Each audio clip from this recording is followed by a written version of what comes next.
And here we are, Tuesday training for movement and manual practitioners. Lori's on the move today. I love it. Oh, you're muted. You're muted, but I can tell that you're on the move, doing the both and. Be very careful if you're driving. Hello, by the way. Oh, there we go. Yeah, I am driving. I'm a little scattered today. I'm like, I get to both and. I love it. I love it. We'll be very careful. Look at the road, not at us. And I'm glad you're here. So awesome. And I see Cheryl's here too. It's nice to have you as well. If you're coming in, hey, Cheryl, nice to see you live and on camera. I love it. I love it. All right, my friends, as we're all coming into Tuesday training, just welcome again. We are here every week. I am here every week on Tuesdays at noon Eastern to pour into both movement and manual practitioners who are doing really awesome work with alleviating pain and also learning anatomy and working on client stuff and building their business and their community and their network. So we're here to do all of that every week. Today, and for the rest of this month, we're actually going to be talking muscles again. Muscles, muscles, muscles. And it's come to my awareness that talking about anatomical landmarks would be really valuable. So let me just presence this by saying we're not going to be going over all the anatomical landmarks of the origins and insertions of muscles. Why, you might ask? Because at one time I was taught them and knew them and was tested on them. And that's lovely and awesome. And it doesn't support me clinically. Like the names of where the attachments are on the bones is not what I use for muscles. But knowing where the muscles are and what they do for movement or not movement is what I use clinically. So that's what we're going to talk about today. For those of you who've been here a million times, welcome back. I'm so glad you're here. If you're here for the first time, I love that you're here. Welcome. And if I've not yet met you, I'm Gina Schatz. I am both a movement and manual practitioner, and I've been working clinically for 30 years now. Holy smoke. Do the math. That's a little alarming, but it's been a super fun ride. And for the last 10 or so years, I've also been training other practitioners, not only in my trademark method that I developed working clinically, but also in all the anatomy and function that they need to do the work that they do. So that's what we're here to do. I'm here to pour into you as a colleague and a trainer here today for the next hour. And pretty much any question that you have is free game. You're welcome to ask me any question that you have. I'm happy to answer. In fact, I would rather answer the questions that I know you have, because then I leave here knowing that I was in service. And if you don't have any questions and you're just here to be poured into, that's super cool too, because I always have a topic on hand. And again, today's topic is not only muscles, but anatomical landmarks to be able to identify those muscles. So welcome. Welcome to everybody who's here. Welcome, Cheryl. I don't think I've seen your face before, but I know I've seen your name. So I'm happy that you're here. It's beautiful. Do you want to tell us, I know, Lori, you're driving, but do you want to tell us what part of the world you're in and whether you do movement or manual work, Cheryl and Lori, since you're both here on camera? Yep. I'm in Cleveland, in Ohio, and I'm a yoga teacher, studio owner, and I do Thai yoga massage, so a little bit of everything. And I'm a Schatz Method graduate, right. And I am a Schatz. I'm part of the advocacy team. I'm an anatomy advocate. Indeed, Lori's like everywhere. All the things and everywhere for all the people. Yes, love it, Lori. Awesome. Thanks for sharing. Cheryl, what about you? I am currently in Pasadena, California, LA County, but I was just in Montana just a couple days ago, so I go back and forth often. Okay. I am a personal trainer. Currently, almost all of my clients are virtual. So, wow. Yeah. So yeah, I teach a little basic mat Pilates and strength and balance training. Yeah, so that is what I'm doing currently. Beautiful. I love it. Okay, great. Well, thanks for introducing us so that we get to know who you are and what you're up to in the world. And if you are here watching on the replay, we would also love to hear where you are in the world and the work that you do, so we can all grow our network and hold you high. So please leave that in the comments if you would. That would be beautiful. So how about we start with a little bit of anatomical landmarks? Does that support you? Yeah? Or actually, did you come with a specific question today, Cheryl? We can always dive right into Q&A if you want to do that. No, I have no specific question. I'm just really here to listen and learn. I've been going back and listening to some of the past trainings. Actually the last few weeks, minus last week, I've been listening to them live on your YouTube channel. Oh, good. Yeah, good. so. And now we get to share space and space time with you too, live on the YouTube, which is beautiful. I love it. So yes, I have actually, thank you for reminding me of this, Cheryl. I've been asked this question a lot. Is it on YouTube? Is it on Zoom? Like what the heck? So yes, we're live every week on YouTube. You're welcome to listen live and listen on the go and listen on the replay. If YouTube's your jam, totally cool. You can also subscribe to the channel while you're here, and you'll always get a notification when we do go live and also when there's a replay available. Always, always, always. And if you want to interact with us directly, even if you don't want to be on camera, which I definitely prefer if we're all in community and connection, but if you want to be here live so that you can have your direct questions answered in real time, then yes, always sign in with the Zoom link. And then that's how we get to be here on this particular screen here. So both are options. We make it easy so that you can access the training in any way that works best for you. And they're always available on replay. Like I don't take them down. So we have a couple hundred actually trainings from Tuesday trainings available on the YouTube channel.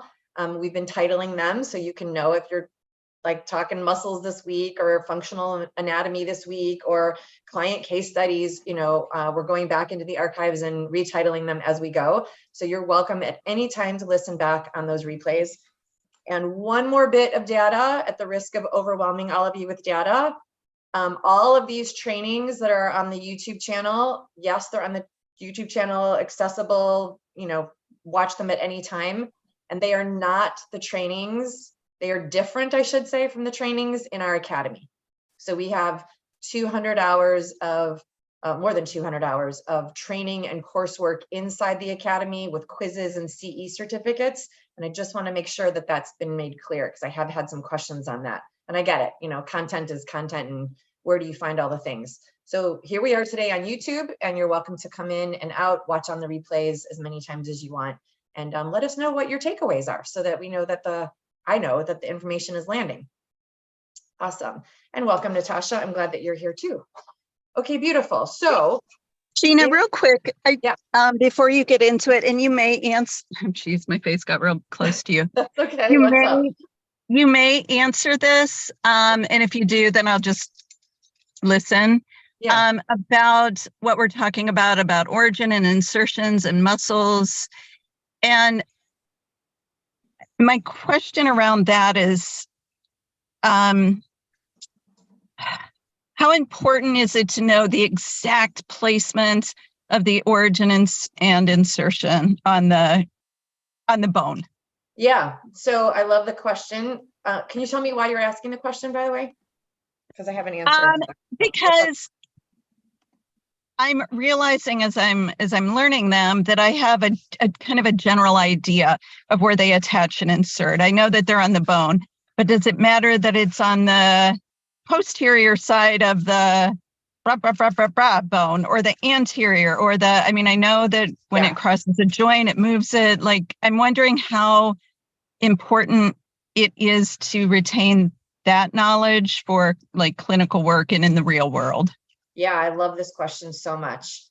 And part of the question comes from your question, Lori, is a question I've heard often. And the question comes from our muscles and movement course and also the Mastery Practitioner track, because we do talk about muscles and what they do and how to address them and how to know if they need to be addressed and all the things. So the answer to your question is twofold. Because I like to do that. The part of the Gemini in me likes to do that. Here's the thing. There are, on any given bone, there are irregularities that might look to the naked eye or the untrained eye or the non-anatomical eye, might just look like rough spots or irregularities. And what I want you to know about that as an anatomist, what I want you to know about that is that none of this is by accident. It's all so specific and designed with such exquisite detail that even though it looks organic and not refined and geometric, we might lose that as we look at it just with an untrained eye. So I want you to know that all the rough spots on the bones and the places where it doesn't look exactly round or exactly flat, meaningful. And the meaning is that that design is functional. It's where things are attached or included or leveraging or something about the design and the function. I want you to know that. And my experience working clinically is that knowing the name of this particular indentation on the bone does not change my clinical results. But what does matter is knowing the muscles that attach there and the part of the attachments on the muscles that I want you to know, Lori, is what side of the joint. Maybe not necessarily the name of the detail on the bone where it inserts, but knowing whether a muscle attaches on this side of the joint or on this side of the joint dramatically changes its action. And that's what we need to know as practitioners, both movement and manual practitioners. You need to know what the muscles are doing, what their job is, what their action is, when they contract, where do they contract? Because all of the pain that we're addressing is based on the alignment of the body and whether the muscles are contracting the way they're designed to contract. So we do need to know where are they and how do they contract. Very rough draft here. If a muscle attaches on this side, this surface, which would be the anterior surface, if a muscle attaches on this side of the joint, it's going to move these two bones relative to each other on this side, on the anterior side of the body. But if in the exact same spot, only on the opposite side of the joint, the exact same area of the body, but on the opposite side of the joint, if the muscle attaches over here, it's going to move these two bones relative to each other on this side of the body. And that you do need to know. But do you need to know the name of the fossa and the name of the rough edge of the attachment? I do not find that to be needed clinically. Do I recommend that you take time to learn them in your lifetime as anatomy people? Mm-hmm. Sure. But what I teach is, where is it attached and what movement does it do? What action is it up to? And is it doing that action is the next step. So in order to remedy problems or function that isn't occurring, we've got to know what the function is going in. And knowing the function going in is based on where the muscle attaches in general, not the name of the anatomical landmark on the bone that it attaches to. Did that answer your question? Yeah, it did. Yes, thank you. Okay. Do you have a follow-up? Just making sure. No, I was just trying to do the easy way out, and I'm like, you know what? I was just trying to shortcut. Yeah. Well, I think there's some places to shortcut. So, for example, let's use. I heard you say posterior. One of the anatomical landmarks, or one of the anatomical terms, I'm going to be specific. One of the anatomical terms that often I've heard gets practitioners a little doubled back or confused when they're learning muscles is when the name of the muscle includes anterior or posterior. For example, serratus anterior. Serratus is the name of the muscle, anterior is where it's located. But here's the key. Anterior is relative to posterior. So in directional terminology, it's relative to something else. So let's start with that. So where is so this is Murph. If you guys haven't met Murph, he's handless and oftentimes headless, and he's awesome. And he's a mess. So relative to Murph, what side of his body is the anterior side and what side of his body is the posterior side? Question for the group. What side is anterior? What side is posterior? Anterior front, posterior Yeah. back. Right. Seems Yeah. pretty straightforward when we start talking about like a skeleton. Anterior is the front, posterior is the back. When we start talking about the names of muscles, if a muscle has anterior in its name, it doesn't necessarily mean it's on the front of the body. It could mean it's anterior to the other muscle that's more posterior. Mhm. Okay. Why would they do that? Okay, got it. Right. So just as a, like, let's just take a, like, have a step back.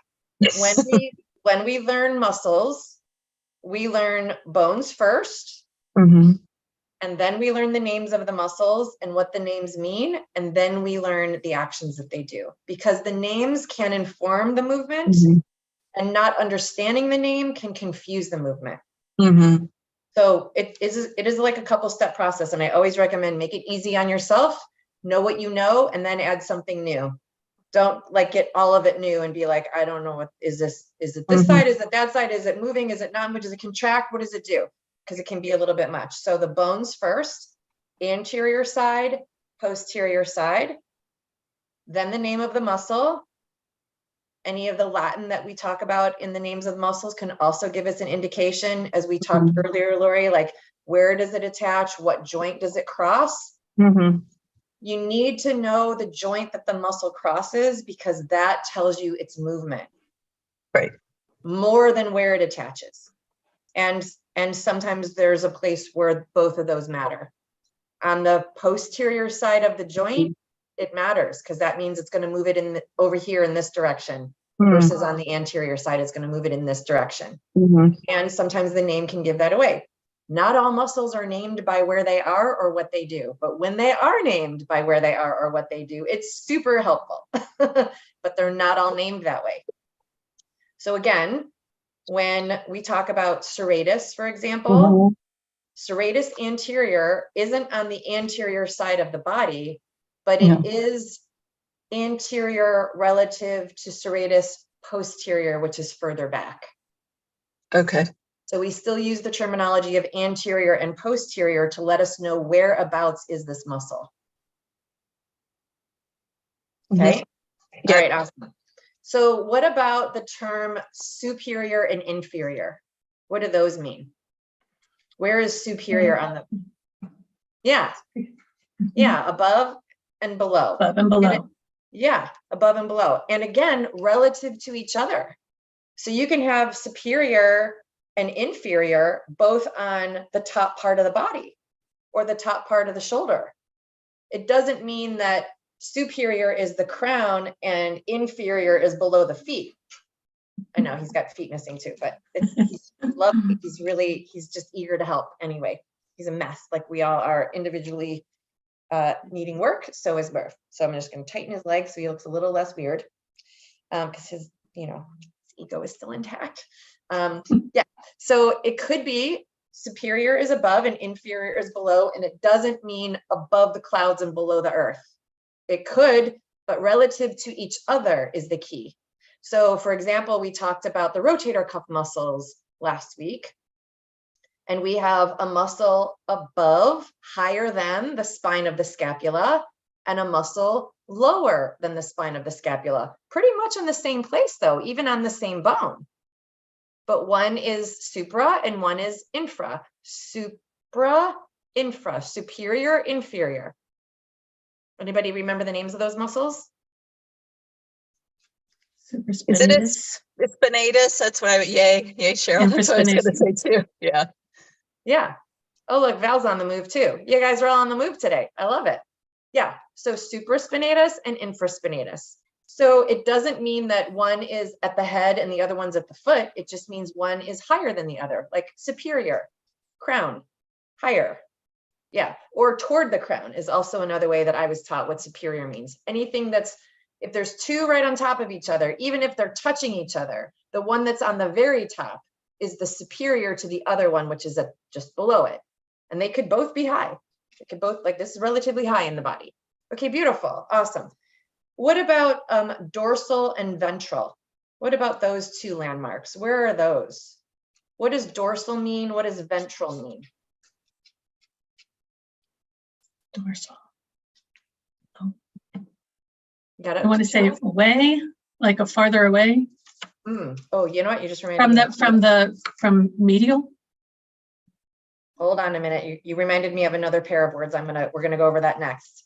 Nope, but guess again. I'm thinking, so when I think dorsal, and it might not be that at all, is it like dorsiflex? Is that that's what I'm thinking. Yeah. Yep, in the foot. Yep. So is it like, so it's pulled back or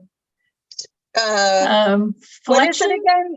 Dorsa, what's the word, Gina? Dorsal or ventral. I feel like I should know this. Well, that's why we're here. We'll just review. Dorsi. It's not contracted or flexed or. No, it doesn't indicate an action.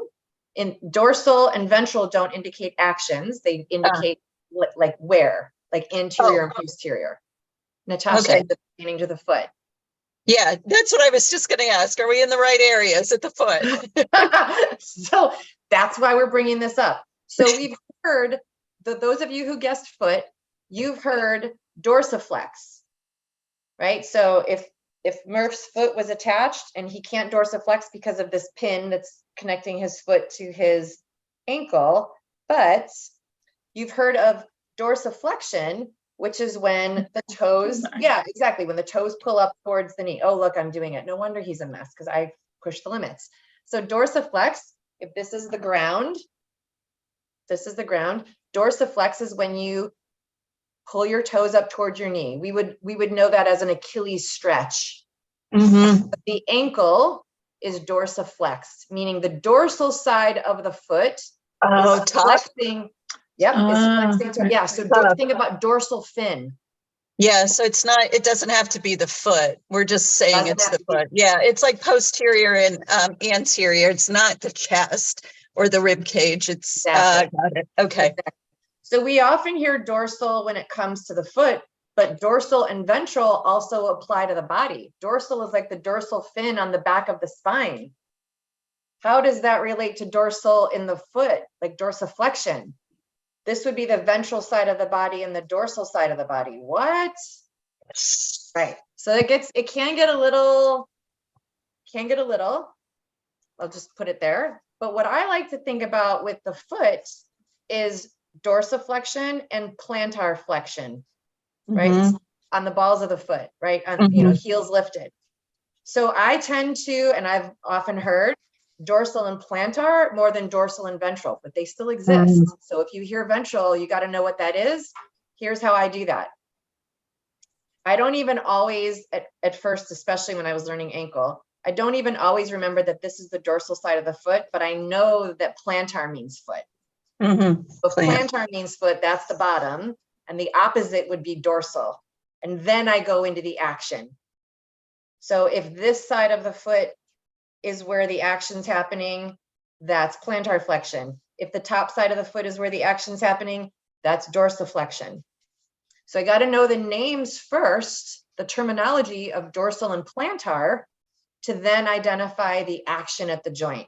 And then I get into the muscles, what muscles do those actions, right? It's just like what we said, know the bones first, then the name of the joint action, and then the muscles that do them.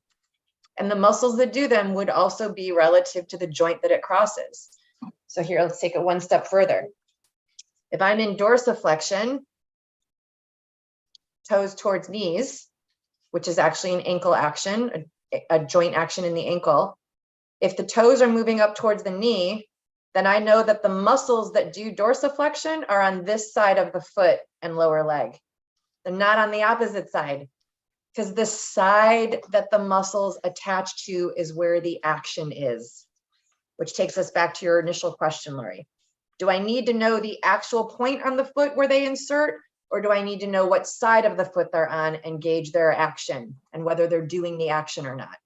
I find clinically the latter to be the key. Okay, so that one was a little tricky. Let's go back to the other one, Cheryl, that you reminded me of. What's distal and proximal? Distal away from the center. Proximal closer? Question mark. You had me until the question mark, Cheryl. Are you doubting yourself?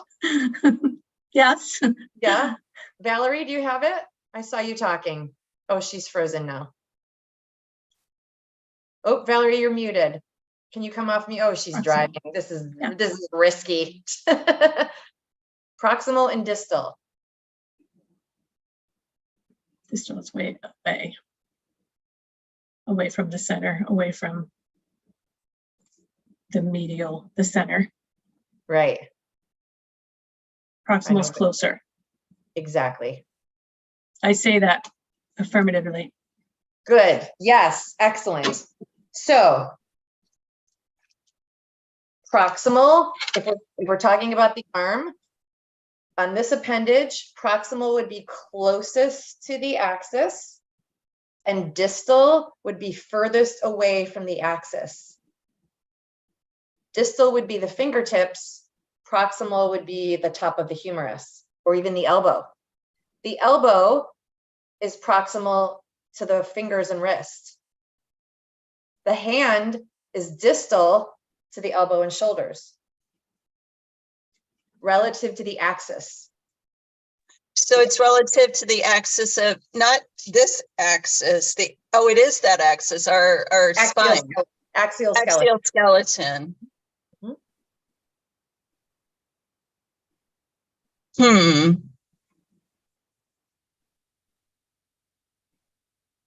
Question, Lori? Yeah, a bit. So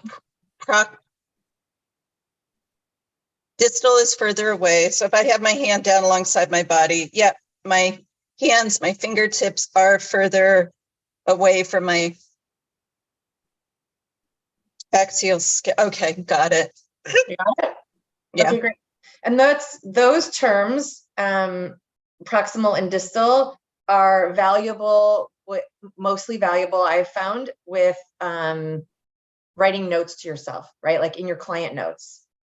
Proximal to this or distal to that is where the muscle was engaging, the fibers felt like they were atrophied, turgor, whatever. Like relative to each other on an appendage is where I find that to be helpful.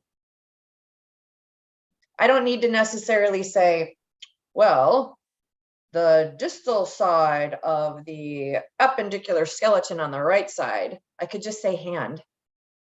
But if I was talking about the thumb, the thenar eminence relative to the wrist, I would say just proximal to this, which means it's kind of like the superior inferior, right? Right above, right below. So where on the wrist? Proximal to this or distal to that, closer to the fingertips, closer to the phalanges than to the axial skeleton. And when we talk about that, we mean like up the appendage, up and in. Okay, got it? Lori? Yes. Good. Okay, great. I heard a yes. Perfect. Okay, now let's do a real nice nervous system bath, shall we? Let's do medial and lateral. What's medial and where's medial? Where's lateral? Oh, I just got all warm and fuzzy. My nervous system was like, oh, thank you. And I really recommend learning this way. Take yourself on and grab something challenging and then go back to something you know, because that's the way to get your nervous system to actually calibrate for your learning, for sure. You get to push yourself and not like torment yourself, right? So let's do medial and lateral. Medial and lateral. Where are they relative to each other? Well, Cheryl said it, medial, midline. Yep, Medial. you're doing it in lateral, away from. Okay, I missed it. I'm sorry about that. Yep. So medial, again, relative to the axis. Right.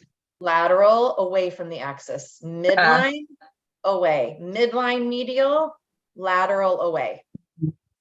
Okay. What about when it comes to rotation? What is medial and lateral when it comes to rotation? Is it different than anatomically relative to each other? So medial is closer to the midline, lateral is away from the midline. If it's stationary and you're pointing, sternum is medial, obviously. Yeah. Humerus is lateral. What about when it comes to rotating? Rotating the axis? Just rotating. Anywhere the body can move. Well, I'm thinking shoulders and hips. And when I think medial rotation, how I remember it is towards the middle, and lateral is away, and that makes sense. And then same thing with the hip. Medial, if I'm medially rotating my hip in, like that's towards the midline. But then where I got a big, where it stumps me, I think, is if we're talking about the spine. Because that's not, let's see. Oh my, I know my brain just was like, I know, right? Yeah. And we're talking just joint action, right? Or no, we're not talking joint action. We're talking just medial. Well, yeah, we are, because it's rotation. Yeah. So let's pause here for a second, Loves, because I love where you're going. The first thing we did was bones. This is medial. This is lateral. Remember that we said do the bones first, then do the joint actions, then do the muscles. Okay. And that's exactly what we're on right now. So just want to remind you, you're already doing that. And that makes it easier. It made it easier for me. This is medial. This is lateral, relative to each other, relative to the axis. When we get to rotating joints, like shoulders and hips, they're rotating joints. Medial is rotating towards the midline. Lateral is rotating away from the midline. And that's always relative to the anterior surface of the body. So cool. But then what happens when the actual midline is doing the rotating? Is it away or is it towards? The specifics of that is relative to the muscles that are doing the work. And that's where it's valuable then to first know medial and lateral, know that it's towards the midline, and then learn the muscles that do rotation of the spine. And then you get to decide which ones are contracting. Muscles on both sides of the spine do alternate work so that they can wrap around the center, if you will. And so when we're working on remedying function or alleviating pain, we do get to know, is it the muscles that when the spine, the anterior side of the body is moving towards the left, is it the muscles that are contracting to pull it that way, or the muscles that are lengthening to pull it that way? And the rotators on the spine are, bilaterally doing rotation, and that gets down into muscle knowledge. Okay, so again, bones, joint action, and then the muscles that do the action. I believe, and I experienced, learning the muscles of the spine first without really having a grasp on what was medial or lateral just made that whole learning the muscles along the spine a shit show. Because I wasn't clear yet on what was medial or what was lateral. But once you are super clear, then you can see the muscles and be like, oh, you can talk to me about medial and lateral all day. I'm still in the conversation with you. And those muscles get pretty intricate along the spine. And then I would then invite us all to use that when we talk about the obliques, because there's internal and external obliques. That's another terminology, internal to what, external to what, each other. Okay, because they're in the same place. They lay on top of each other like a basket weave.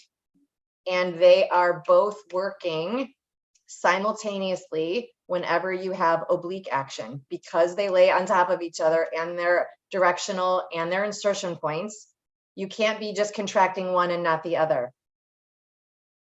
You might be lengthening one and contracting the other, and they work contralaterally, meaning opposite sides look like they're contracting.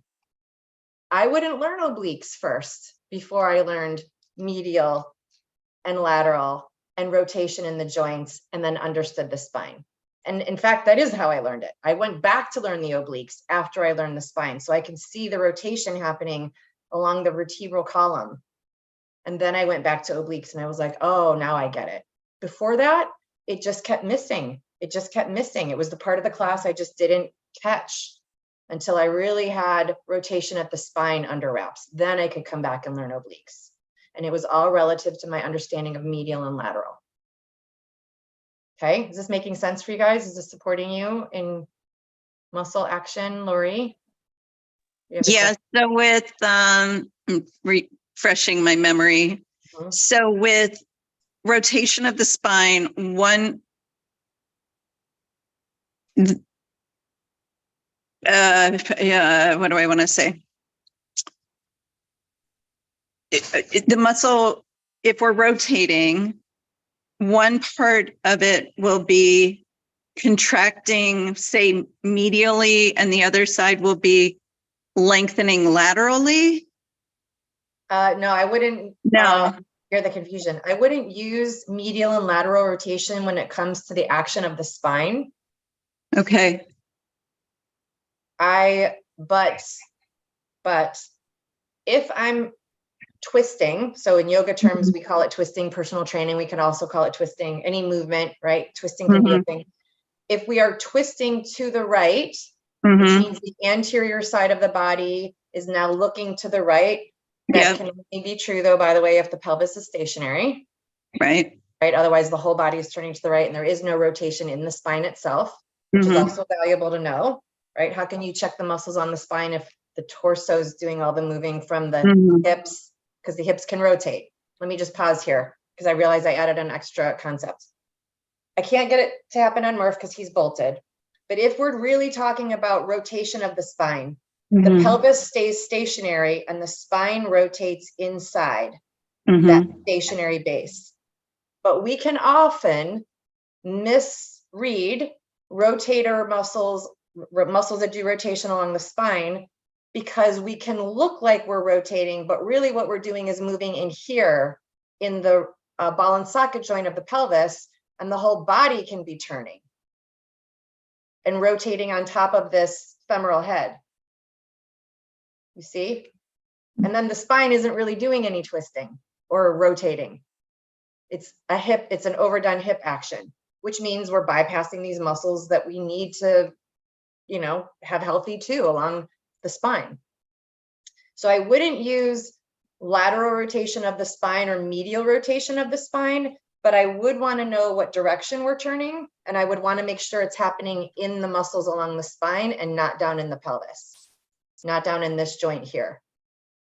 Okay, and when the spine rotates in that fashion, the muscles on this side of the spine will contract to pull the spine to this direction, and the muscles on this side that also do rotation will lengthen to allow these muscles to contract and to rotate the spine in that direction. And that is the same function as the design of the obliques, except that it's easier in the spine to see it because these muscles on this are on the right side and these muscles are on the left side. It's like the lever system comes to mind. These muscles contract and these muscles lengthen, but in the obliques, they're on top of each other. These lengthen and these contract, and you're like, what? Or I was like, what? How do I see that? So I came back to understanding the obliques after I saw the spine rotating on its own axis. And I could only see that when it wasn't happening down here. Does that make sense? Was that more clear that time? Yeah, it does. I was just thinking that I missed something, like we're adding in medial and lateral, and I'm like, I never thought about it with rotation of the spine. I'm like, oh, did I miss some terminology to add in? And I don't think I did. I think I just confused it a little bit. No, you didn't. And I could have. Thank you for giving me the opportunity to clean that gap. What I sometimes hear when we get to understanding rotation of the spine, sometimes we're just learning and we're like, I didn't even think that the spine rotates. Oh my gosh, like mind opener, holy smoke. And then we start thinking it's lateral or medial because it's toward the spine or away from the spine, like the shoulder and the rotator, the hips and the hips and the shoulders as they rotate towards the spine or away from the spine. So we get kind of hung up on what is this called? It matters more that you see the rotation happening here and not here. and not get hung up on the medial or lateral part of it. Medial Okay, or lateral perfect. is more about the rotator joints. Yeah. Okay, good. I like to keep that easy also. All right, Yeah. good. That's a good start. Good. Okay, great. So now, so you guys good? Ready to move on? Mhm. Something new? Okay, great. We're getting a crash course on terminology and muscle actions here. I love it. What about vertebral and axial? What does that refer to? Vertebral and axial. Vertebrae. Vertebral. Vertebrae and the axis. The center, the pivotal point, the Vertebral. axial. Oh.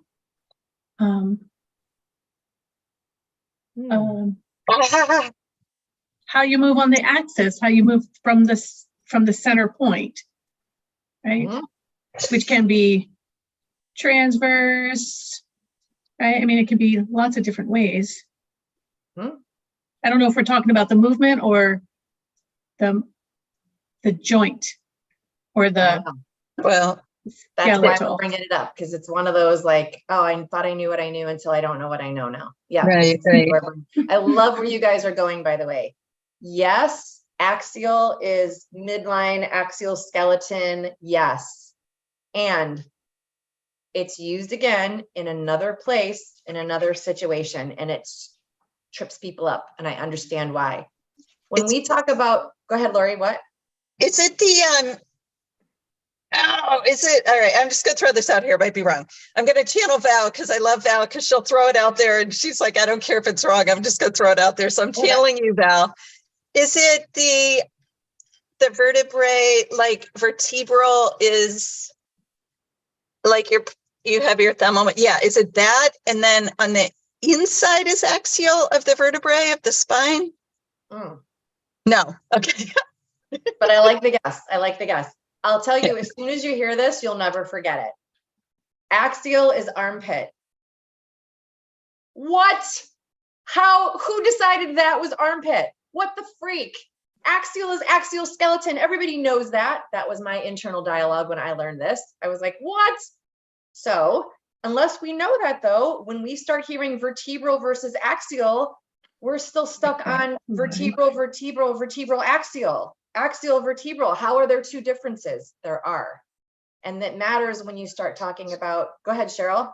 I want to say it's like that center point between the vertebrae and the axis line, so to speak. I like that guess. That's not it, but I like the guess. And that's why I'm going over it with you guys, because right now, the practitioners who are in muscles and movement are working on shoulders, and they're all freaking tripped up because this particular terminology is confusing. Specific to the scapula, the vertebral border is closest to the vertebra. The axial border is not closest to the axial skeleton. Who thought that was funny? Not funny. I know, I get it. The vertebral border of the scapula is closest to the vertebra. The axial border is closest to the axial armpit. Super confusing if you don't know that axial also means armpit. Huh.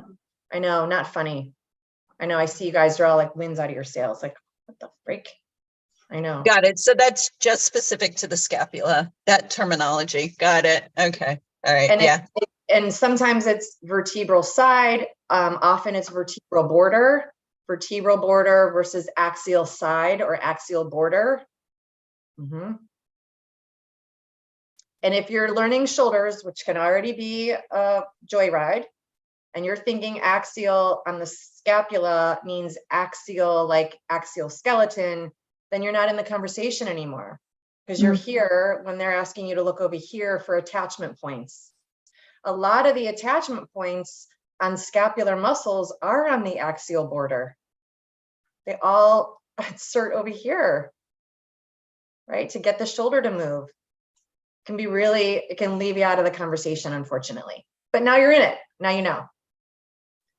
Vertebral border, axial, armpit. Okay? Okay. Good. Forevermore, you'll always remember armpit's axial and axial skeleton, still axial skeleton.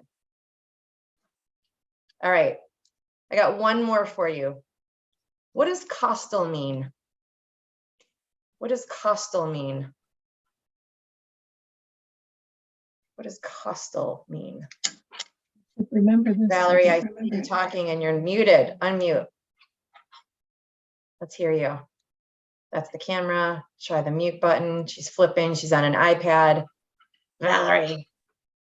Sounds like. I know. Sheree. Rib. Okay. Yes. Costal means rib. On my phone, I don't know how to do Val that. for the win. You did it, Val. You look at you getting all your tech savvy in. I love it, Val. Yeah, costal means rib.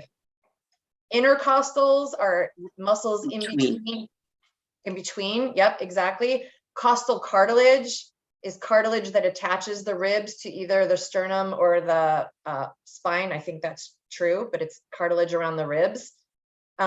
Costal border, right? If a muscle attaches on the costal border, it attaches on the rib side, the rib border of wherever else this muscle is. Again, back to serratus anterior. Serratus anterior has attachment points like knife edges. That's the serratus part of its name, like fingers attached to individual ribs on the costal side, meaning the rib side, not underneath, not subcostal under, but the costal side, the rib side. The rib side under the scapula means the rib under the scapula. The costal side, the rib side under the scapula, not the scapula under the scapula, not where subscap is, but where the ribs are under the scapula.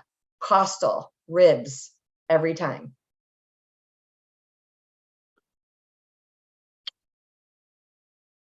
Get it? Ah,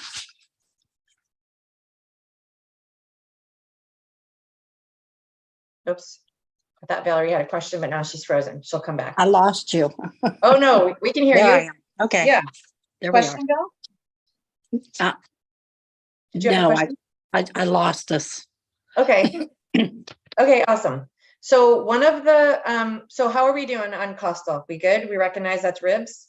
Good on costal. Good on costal. There's a couple terms in the body that if you just know what they are, then you get a lot of bandwidth from them and they don't necessarily have an association. Like costal is just costal. So it's just ribs. It's always ribs. Whatever comes before it is a qualifier of where on the ribs, but it's, or what on the ribs, but it's always ribs. So as long as you know that, you're in the game because now you're in the conversation. Okay. So when we talk about the protractors and retractors of the scapula, you guys know protraction and retraction? Tell me about protraction. Retract goes back to the spine. Yeah. Protraction goes away. Goes away. Exactly. So when we talk about the muscles that do that, so again, notice that first we said of the scapula, so the bones first, retraction and scapula toward the action. We did joint action, and now we're about to talk muscles. Just notice that happens every time. Talk to me about the bones and where on the bones, then talk to me about the joint action, and then we get to talk about muscles. I do that every time. It's the easiest way for me. It's how I'd love for you guys to learn too. Easier is better. Okay. So as we talk about the retractors and protractors of the scapula, we get to know what the scapula are first. We get to know retraction is the joint action towards the spine. Protraction is the joint action away from the spine, specific to the scapula, again, back to the bones. And the muscles that do that. Yay, now we're back to muscles. Okay, cool. So the retractors and protractors, love this relationship. Does anybody know the primary retractor of the scapula? Primary rhomboids. Yep. Anybody know the primary protractor of the scapula? Serratus. Is it serratus or is it pec minor? Serratus anterior is the primary. Serratus Primary. anterior is the primary. Yep. And here's this gorgeousness. You guys ready? Gorgeous. On the scapula, and I can't show it because his is bolted on. It's like the only part of him that's still attached, but just work with me here.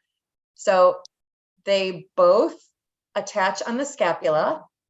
The primary retractor, the primary protractor, both attach on the scapula. They both attach on the vertebral border. Where's that? The spine side. Closer to the vertebrae. Side, exactly. And underneath here, so on the vertebral border, the rhomboids go in this direction, the serratus goes in this direction, and the way they're attached overlaps like this. Rhomboids go in this direction, serratus goes in this direction. And I actually, my hands are opposite. Ugh, I can't do it. My hands are opposite. Okay. So it's on the costal side of the scapula.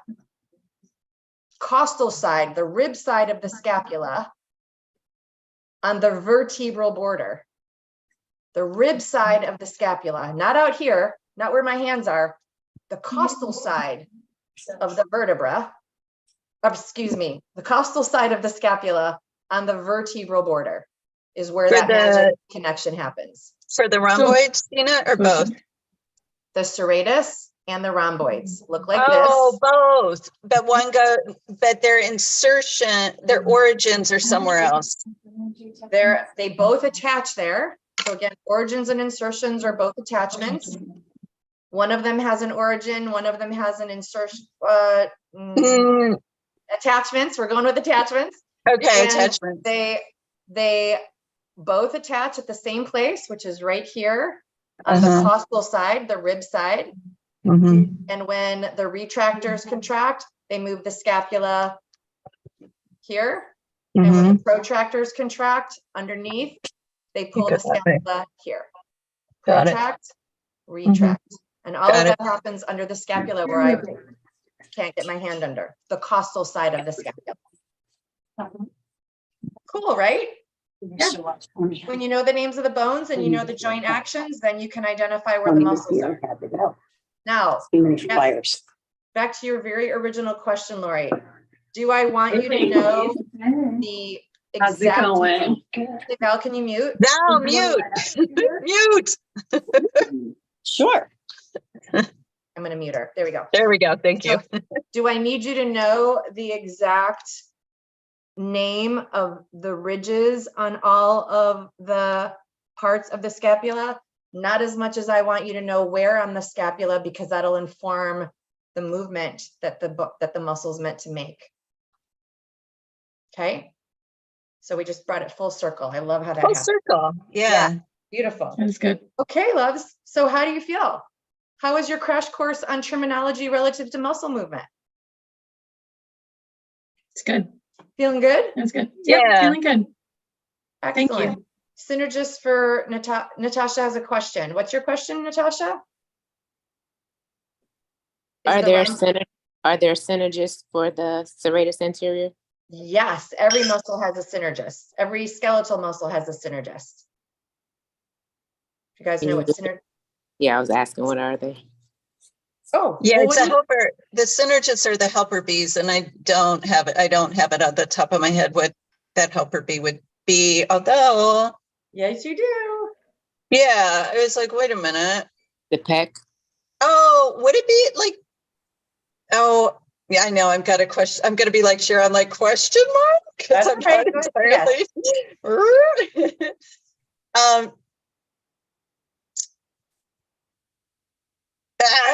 I'm just going to say pec minor because that's in my brain.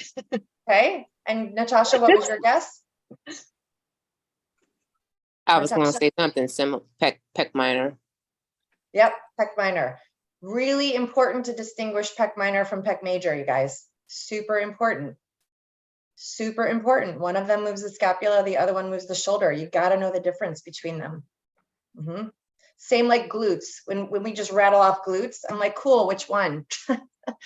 There's 6 total, 3 on each side, and they don't do the same thing. And it's totally cool to shorthand. Like, absolutely, I still say glutes. But I want you to know when you're saying glute, which one do you mean? And mostly, what joint action are you talking about?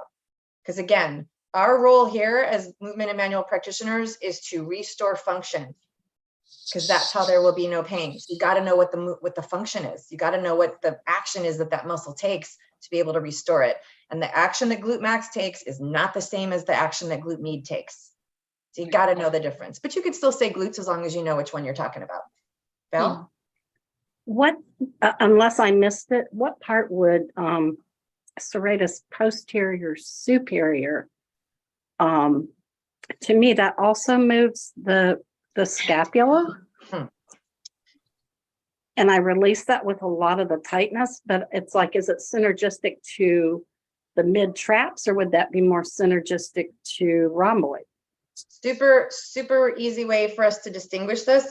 There are two serratus posterior muscles, inferior and superior. Right. They are breathing muscles. Just Okay. put them in the camp of breathing muscles and you'll be good. Okay. Thank you. That's mostly what they do. And if folks have like difficulty breathing, or breathing as part of their dysfunction, and you know, they're not breathing, or they had chest injuries or costal injuries, we now know what that is, then of course you would address the muscles that are involved in breathing, and there's a whole host of them. And what we talked about today was phasic muscles, so joint action muscles, not accessory breather muscles. That would be a different, I would want you to talk about that in a different class, just for your own clarity. Good. Okay, great question. And Val, I'm going to use this to wrap us back one more time. Serratus anterior is not on the anterior side of the body, but it is anterior relative to the two posterior serratus muscles that don't even do the same job. Relative to each other, again, is how we started our where on Murph are these terms?